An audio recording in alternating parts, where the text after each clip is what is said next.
अस्सलाम वालेकुम। SM news के साथ मैं हूं मुक़द्दर रज़ा। SM न्यूज़ स्टूडियो में खुशामदीद। खबरों का सिलसिला बढ़ाते हुए हबशान करते हैं मीरपुर ख़ास से। मातमी जुलूसों या हुसैन की सदाओं में यौम अशूरा बड़े ही अक़ीदत और एहतराम के साथ मनाया जा रहा है और स्नैप चेकिंग और बेहतरीन सिक्योरिटी के इंतज़ाम के लिए पूरे शहर की दाखिली व खारजी रास्तों को बंद कर दिया गया है। इसी हवाले से मज़ीद तफसीलात बता रहे हैं SM न्यूज़ के नुमाइंदे मोहम्मद खुर्रम कादरी। जी खुर्रम, आगाह कीजिएगा इस हवाले से।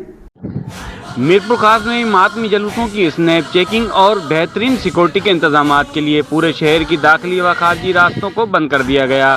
इमाम बारगाहों की तरफ जाने वाले शहर के तमाम रास्ते सील कर दिए गए।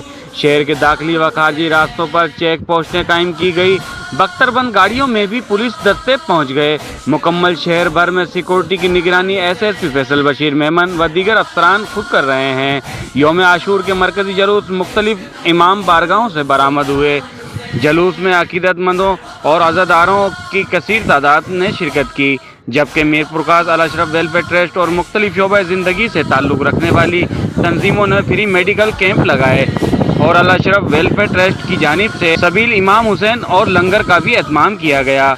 मातमी जलूस अज़ादारों की नोहाख्वानी और सीना कोबी के साथ रात 8 बजे तक रवां रहेंगे। पुलिस फोर्स के जवान और अफसरान जलूस की सिक्योरिटी पर मामूर रहेंगे। जलूस के रास्ते में आने वाली छोटी गलियां और चौक धारदार तारों से बंद कर दिए गए। जलूस के रास्तों में आने वाली ऊंची इमारतों पर माहिर निशानाबाज एहलकार तानियात हैं। तमाम जलूस अपने रिवायती रास्तों से होते हुए मक्खन शाह मरकजी इमाम बारगाह पहुँचकर इख्तिताम पजीर हुए। बहुत शुक्रिया खुर्रम, तफसीलात से आगाह करने के लिए। अब तक के लिए इतना ही। मज़ीद खबरों के लिए देखते रहिए SM न्यूज़।